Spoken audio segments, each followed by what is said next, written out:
Good evening students.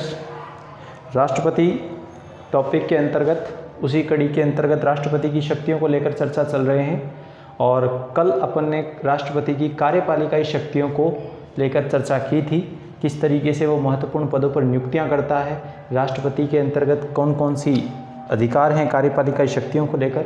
आज उसी क्रम के अंतर्गत राष्ट्रपति की जो शक्तियां हैं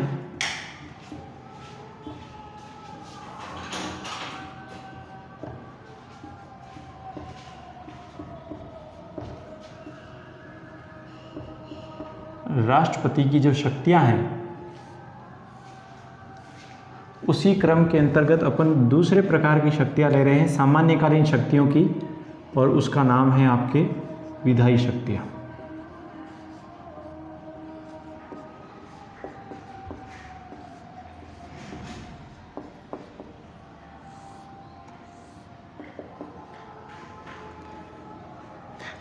लेजिस्लेटिव पावर्स।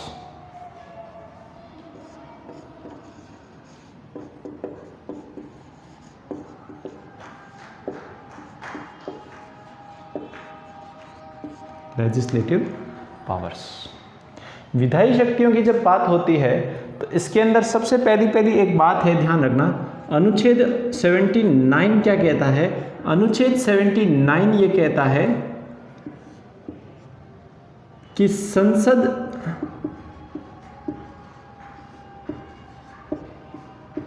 का गठन राष्ट्रपति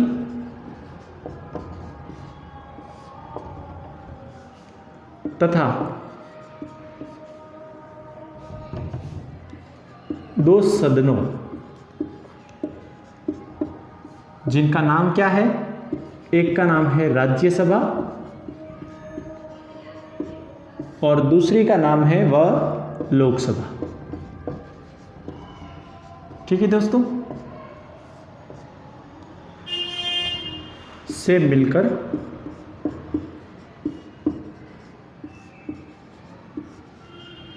होगा। अब देखो ये लाइन यहाँ पे विधायी शक्तियों से कैसे जुड़ी हुई है। अनुच्छेद 79 आर्टिकल जो है वो आपके कहता है कि संसद का गठन जो होगा वो राष्ट्रपति और दो सदनों यानी राज्यसभा और लोकसभा से मिलकर होगा। इसका मतलब क्या हुआ कि राष्ट्रपति जो है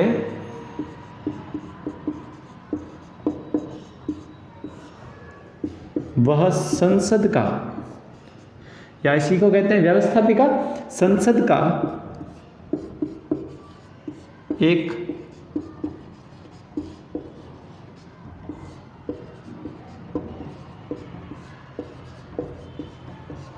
अभिन्न अंग है। ठीक है ना, इसको संसद से यानी व्यवस्थापिका से इसको अलग नहीं किया जा सकता। अब संसद क्या है? संसद देश की सबसे बड़ी कानून निर्माण करने वाली संस्था है और इसी संसद से आपका राष्ट्रपति क्या है? जुड़ा हुआ है। इस संसद का एक अभिन्न अंग है। तो राष्ट्रपति की विधायी शक्तियों के क्रम में सबसे पहला अनुच्छेद कौन सा आएगा? अनुच्छेद 79। क्या आएगा कि संसद का गठन राष्ट्रपति तथा दो सदनों लोकसभा और राज्यसभा से मिलकर होगा। क्लियर है? इसके साथ ही और क्या विधायी शक्तियों के अंदर चर्चा होती है कि राष्ट्रपति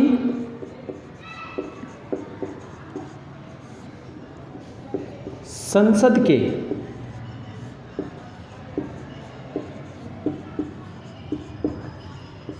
प्रत्येक सदन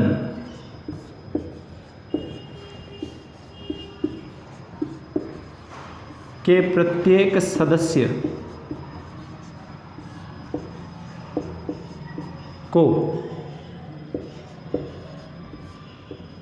पद ग्रहण करने से पूर्व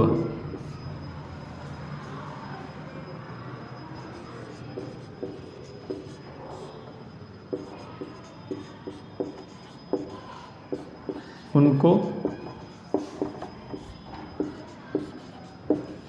पद की शपथ दिलाता है।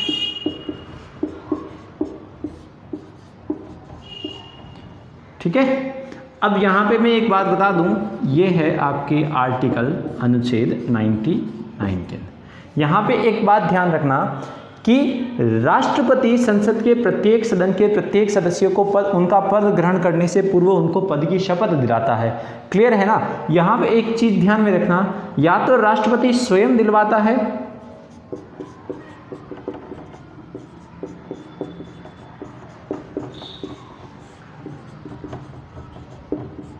या अपने द्वारा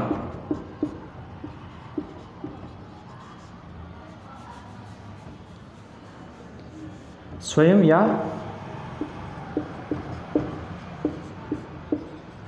उसके द्वारा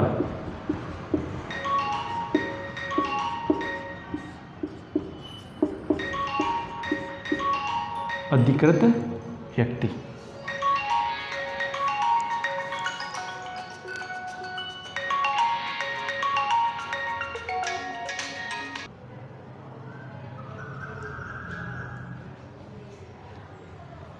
राष्ट्रपति स्वयं या उसके द्वारा अधिकृत व्यक्ति जो है वो क्या करेगा, प्रत्येक सदन के प्रत्येक सदस्य को पद ग्रहण करने से पूर्व उनको पद की शपथ दिलाता है। ये आर्टिकल 99 के अंदर लिखा हुआ है। यानी ज़रूरी नहीं है कि राष्ट्रपति स्वयं ही करवाए, राष्ट्रपति ने इस काम के लिए जिस व्यक्ति को भी अपॉइंट किया है वह व्यक्ति भी उनको उनके पद की शपथ दिला सकता है। क्लियर है। इसके अलावा और क्या क्या चीज़ करता है, तो लोकसभा की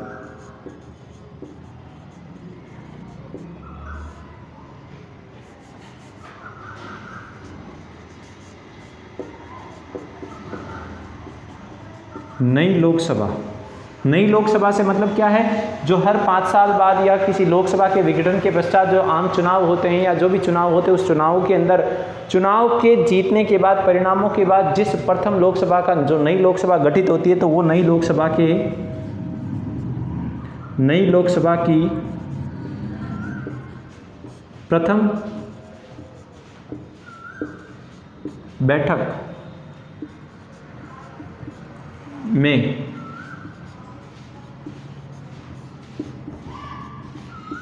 अध्यक्षता हेतु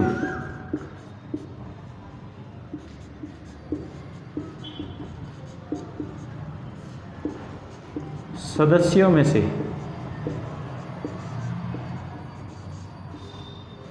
किसी एक को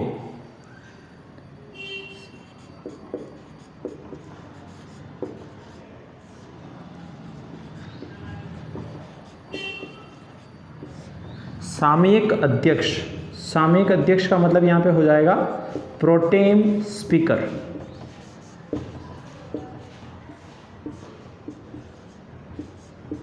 की नियुक्ति करता है।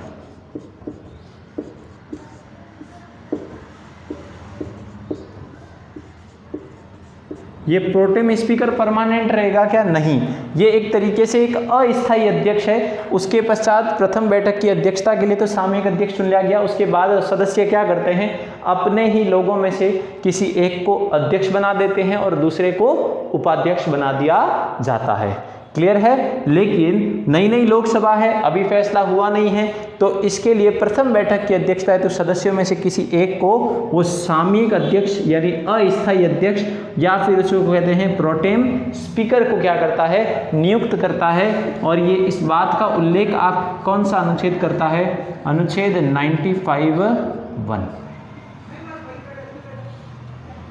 ठीक है। और क्या क्या बातें हैं, ध्यान दीजिएगा यहां पे कि राष्ट्रपति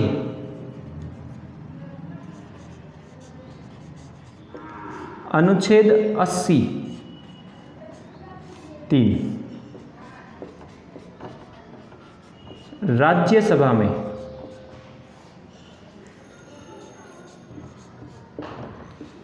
साहित्य, कला, विज्ञान और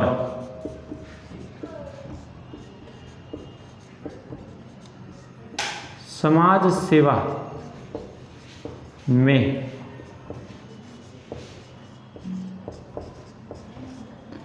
निपुणता प्राप्त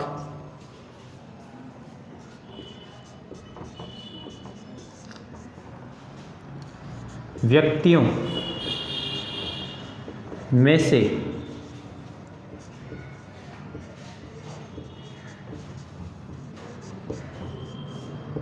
12 सदस्यों को क्या करता है, मनोनीत करता है।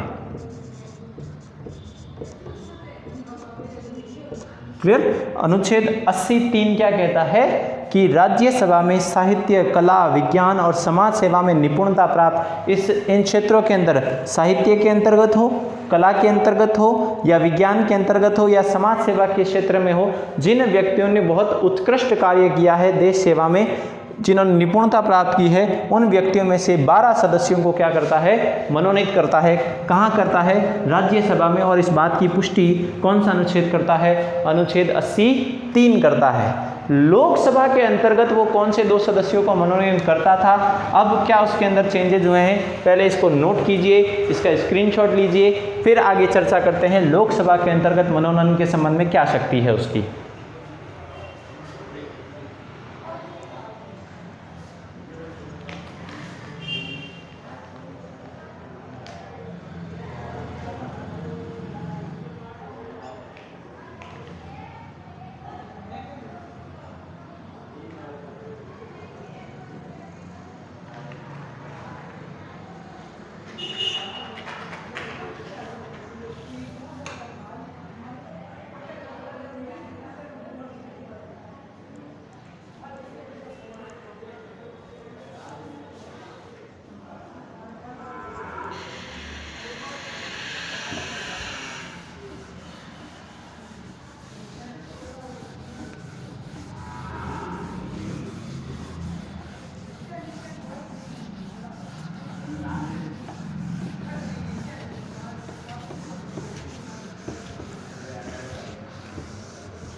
आगे देखिए,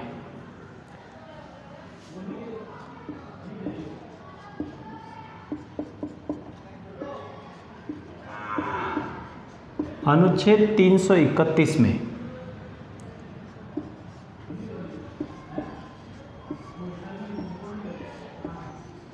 लोकसभा में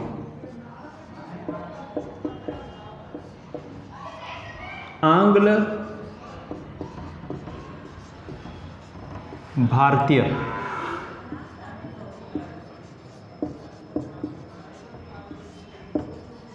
समुदाय को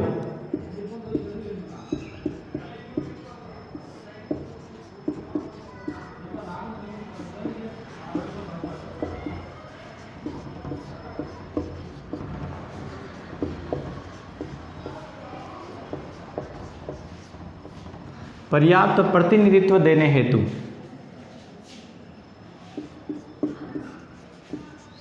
ऐसे 2 सदस्यों, ऐसे मतलब एंग्लो इंडियन समुदाय से ऐसे 2 सदस्यों का मनोनयन कर सकता था, ऐसा प्रावधान था। ध्यान रखना, मैंने राज्यसभा के अंदर लिखा है करता है, जबकि यहां मैं लिख रहा हूं लोकसभा में 2 सदस्यों का मनोनयन कर सकता था। अब ये क्यों लिखा है, इसका सीधा सीधा ध्यान है, विशेष करके करंट से भी जुड़ते रहें आप। करंट से जुड़ने का मतलब ये है, अभी हाल ही के अंदर 2020 के अंदर 104वां संविधान संशोधन हुआ है, जिसकी चर्चा मैंने पहले भी वीडियो के अंदर एक बार की थी। 104वां संविधान संशोधन जो है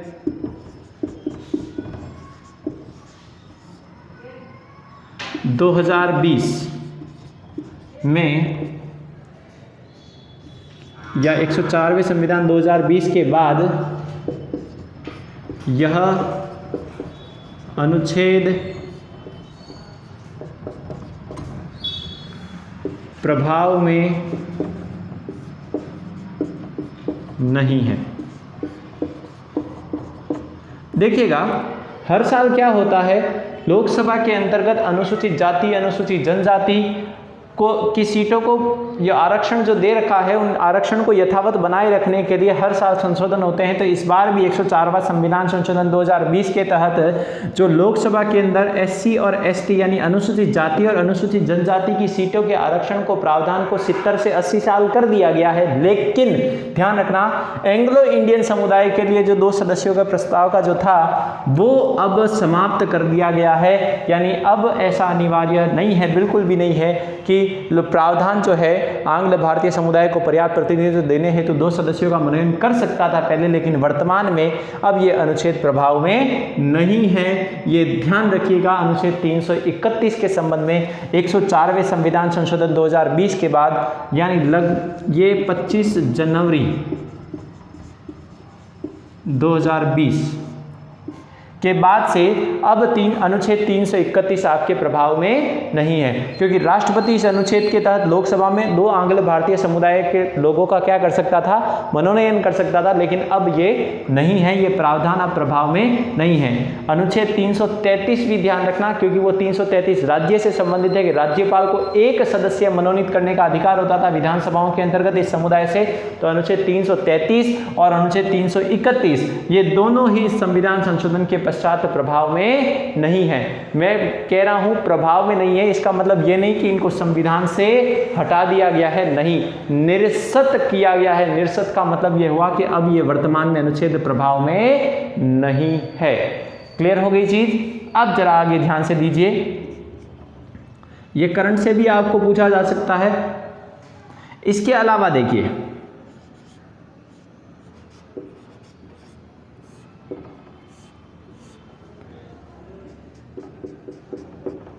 अनुच्छेद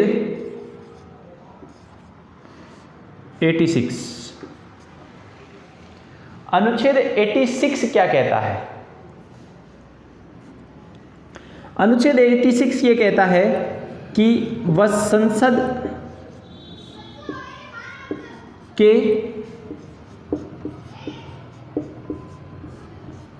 दोनों सदनों को समवेत या अलग अलग रूप से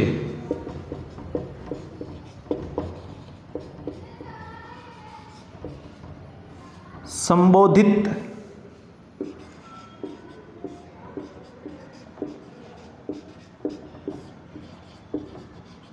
कर सकता है।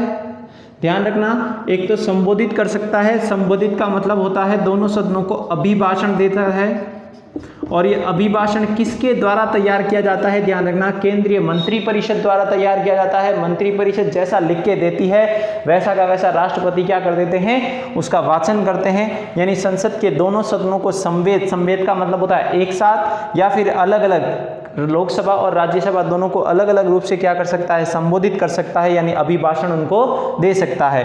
और इसके अंदर क्या दे सकता है, और राष्ट्रपति को इसके तहत क्या है, राइट टू मैसेज, यानी संदेश भेजने का अधिकार।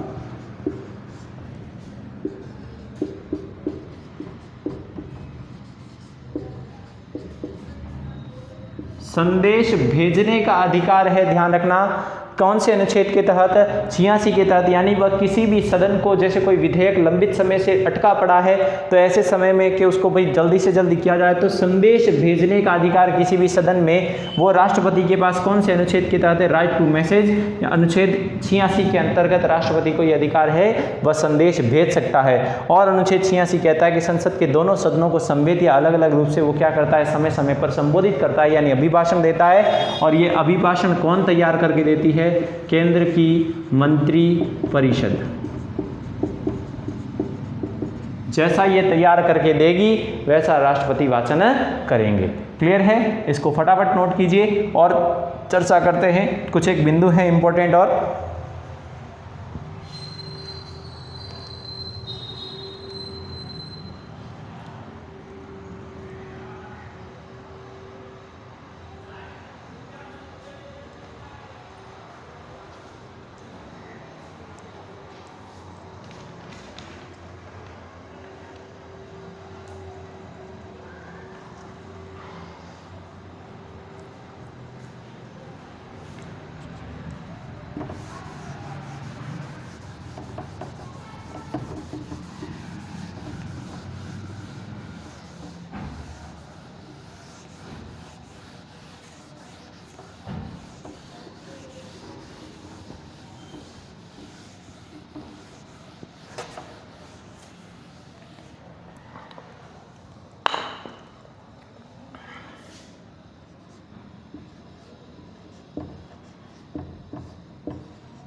देखो अब क्या कह रहा हूं, अनुच्छेद 85 कहता है संसद के सत्र को आहूत करना। आहूत का मतलब होता है बुलाना, आरंभ करना, ठीक है, तथा सत्रावसान, सत्र धन अवसान, सत्रावसान यानी सत्र समाप्ति की घोषणा,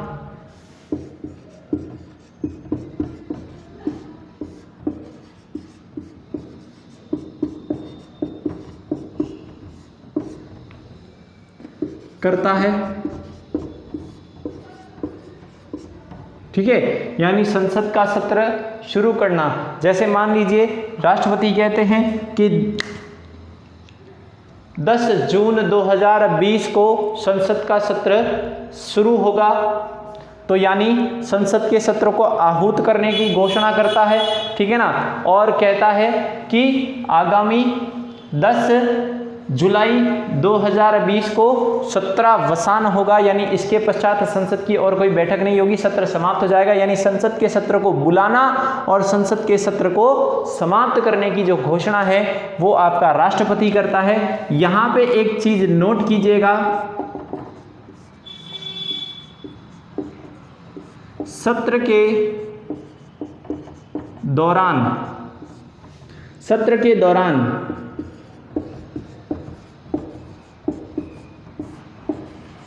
बैठकों को स्थगित यानी एडजर्न, स्थगित करने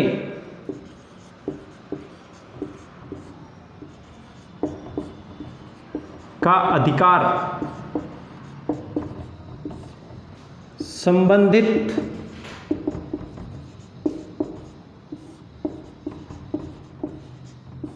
सदन के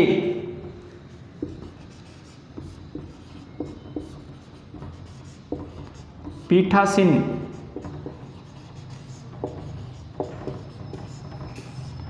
अधिकारी का होगा। संबंधित सदन के पीठासीन अधिकारी का होगा। ध्यान रखना, सत्र को बुलाना और सत्र की समाप्ति करना ये अधिकार तो है राष्ट्रपति के पास, लेकिन सत्र के दौरान बैठकों को स्थगित करना, कई बार होता है कि संसद की बैठकों को 1 घंटे के लिए, 2 घंटे के लिए, 1 दिन के लिए, 10 दिन के लिए स्थगित कर दिया जाता है, तो वो स्थगित यानी एडजर्न करने का जो अधिकार है वो अधिकार किसके पास होगा? संबंधित सदन के पीठासीन अधिकारी, यानी लोकसभा में है तो लोकसभा अध्यक्ष, राज्यसभा में है तो राज्यसभा का सभापति उसको स्थगित कर सकता है। लेकिन संसद के सत्र को आहूत करना या बुलाना और सत्रावसान यानी सत्र समाप्ति की घोषणा कौन करता है? राष्ट्रपति करता है। क्लियर हो गई चीज?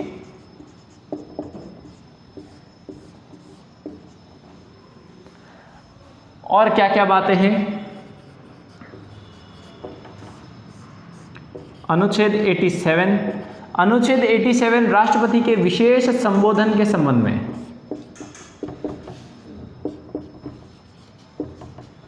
संबोधन का मतलब मैंने पहले भी बताया, अभिभाषण देता है वो। अब विशेष संबोधन 2 स्थितियों में होता है, 2 स्थितियों में होता है। एक,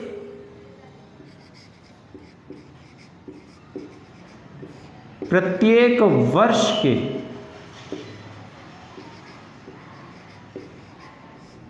प्रथम सत्र को संबोधित करेगा। बजट सत्र जो होता है उसको अनिवार्य रूप से इसीलिए कहते हैं, अनिवार्य रूप से संबोधित करता है बजट सत्र को, यानी प्रत्येक वर्ष के प्रत्येक सत्र को, प्रत्येक वर्ष के प्रथम सत्र को संबोधित करेगा। दूसरा कब के साधारण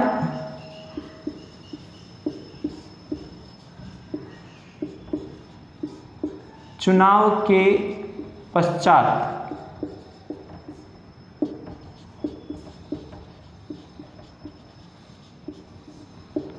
लोकसभा के प्रथम सत्र को। इसी वजह से 2019 के अंतर्गत 2019 के अंतर्गत मार्च में भी लोकसभा को, संसद को संबोधित किया गया था और मई 2019 में भी राष्ट्रपति ने लोकसभा को संबोधित किया था। क्यों? क्योंकि मार्च में तो देखो, मार्च 2019 के अंदर तो क्या था, बजट सत्र प्रत्येक वर्ष का प्रथम सत्र था, इस वजह से उसको संबोधित किया था। और मई 2019 में जब चुनाव हो गए, चुनाव के पश्चात जब नई लोकसभा गठित हुई तो नई लोकसभा के चुनाव के पश्चात नई लोकसभा के प्रथम सत्र को भी वो संबोधित करेगा। तो ये विशेष संबोधन के संबंध में था। जल्दी से इसको नोट कीजिए फटाफट, फिर आगे चलते हैं कुछ और बातों को लेकर अपन।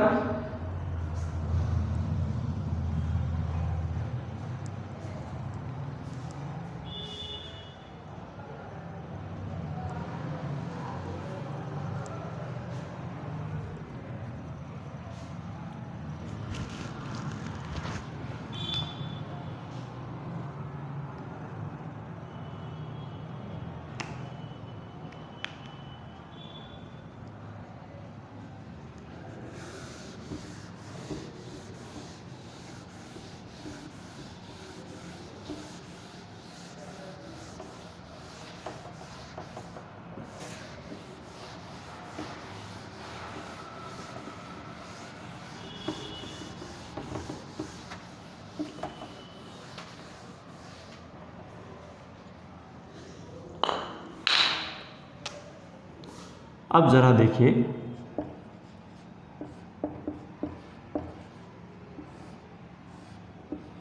अनुच्छेद 108 को लेकर। अनुच्छेद 108 क्या कहता है? अनुच्छेद 108 ये कहता है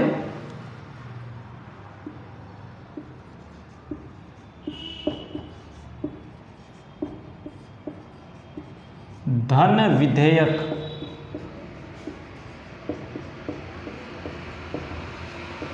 को छोड़कर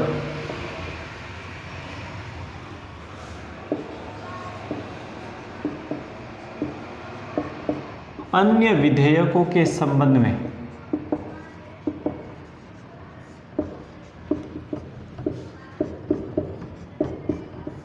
दोनों सदनों यानी लोकसभा और राज्यसभा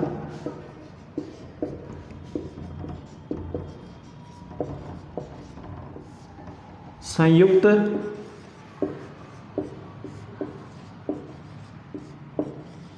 बैठक बुलाता है। ठीक है, यानी धन विधेयक को छोड़ दो तो अन्य जो विधेयक होते हैं, अगर उसमें लेकर अगर दोनों सदन यानी लोकसभा और राज्यसभा में किसी बात को लेकर विवाद हो गया है तो उसके विवाद के संबंध निपटारे के लिए राष्ट्रपति दोनों सदनों की संयुक्त बैठक बुलाता है। क्लियर हो गया? बैठक को बुलाना है, बैठक के अंदर क्या क्या होगा, कैसे होगा, वो तो 108 के अंतर्गत है। लेकिन एक चीज बता दूं मैं, नोट करके लिखिएगा, संयुक्त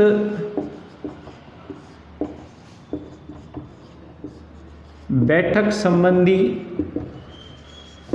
नियम जो है नियम, वो नियम अनुच्छेद 118 के तहत है। अनुच्छेद 118 के तहत राष्ट्रपति क्या करता है? राष्ट्रपति लोकसभा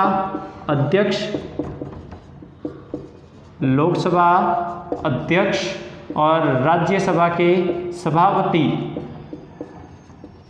से परामर्श करके क्या बनाता है? नियम बनाता है संयुक्त बैठक के। जबकि बैठक बुलाने का जो राइट है वो 108 के अंतर्गत है और बैठक संबंधी नियम जो बनते हैं 118 के तहत बनते हैं। और इन्हीं नियमों के तहत कहा गया है, 118 के तहत ही मैं बता दूं, 118 के तहत ये उल्लेख है कि संयुक्त बैठक की अध्यक्षता जो होगी वो लोकसभा का अध्यक्ष करता है। ध्यान रखना,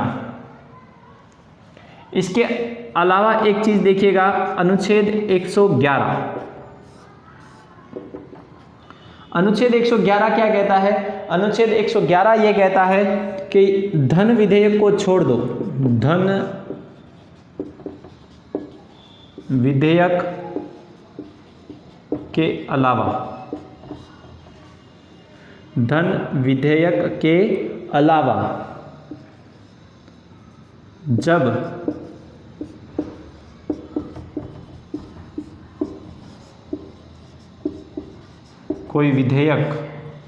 जब कोई विधेयक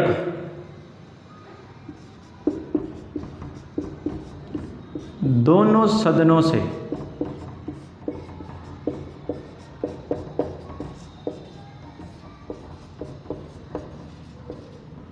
पारित होकर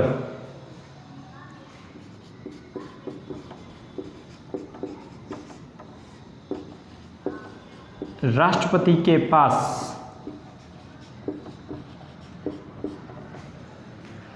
भेजा जाता है,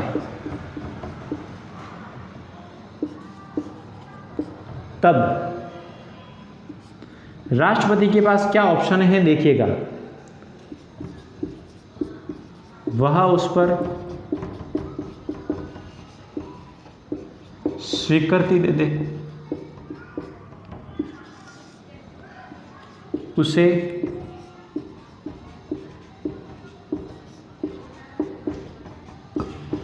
अपने पास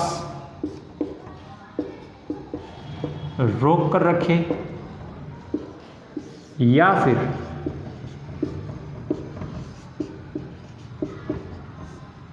पुनर्विचार हेतु संसद को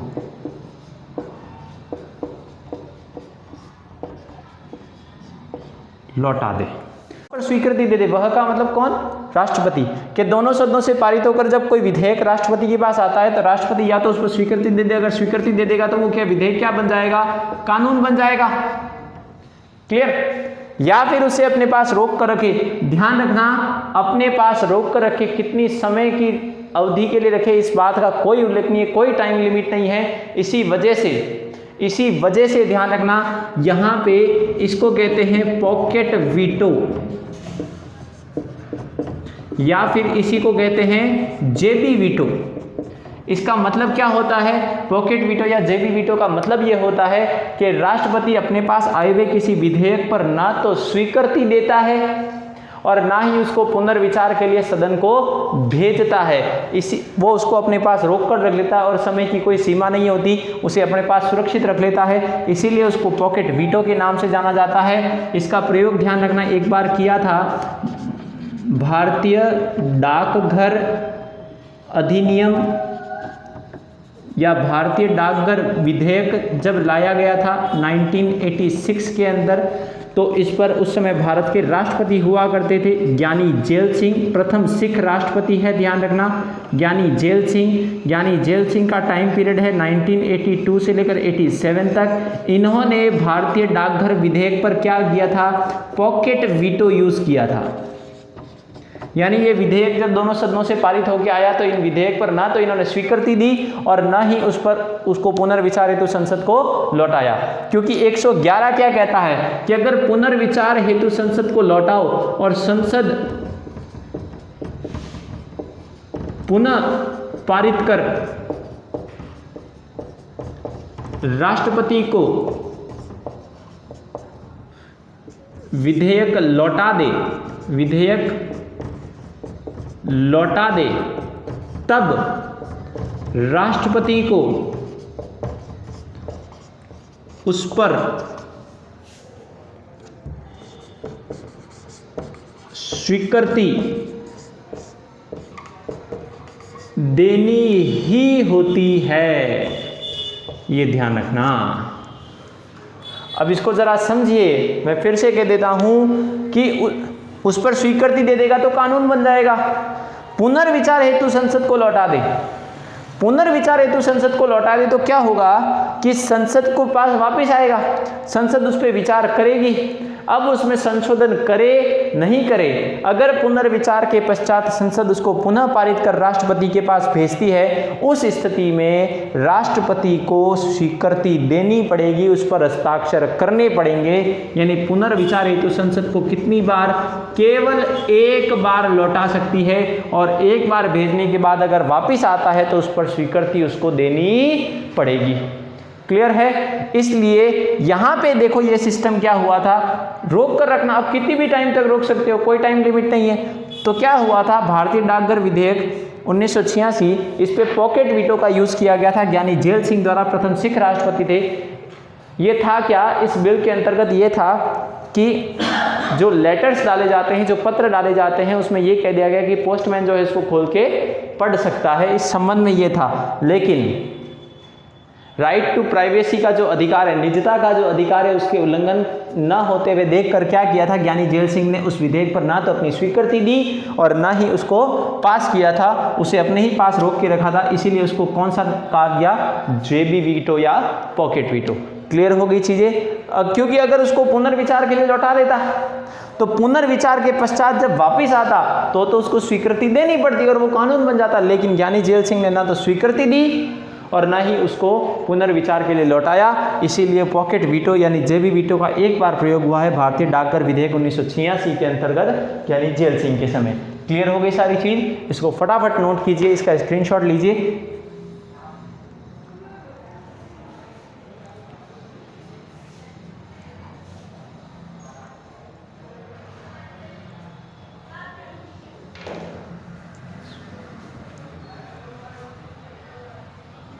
तो साथियों, आज के लिए इस वीडियो के अंतर्गत इतना ही। विधायी शक्तियों के अंतर्गत एक बिंदु रहता है अपना अनुच्छेद 123 अध्यादेश को लेकर, उसके ऊपर अपन कल चर्चा करेंगे। कल ही अपनी न्यायिक शक्तियां भी कंप्लीट हो जाएंगी, कूटनीतिक शक्तियां भी कंप्लीट हो जाएगी, और उसके अगली वीडियो के अंदर का आपातकालीन शक्तियों को लेकर अपन चर्चा करेंगे।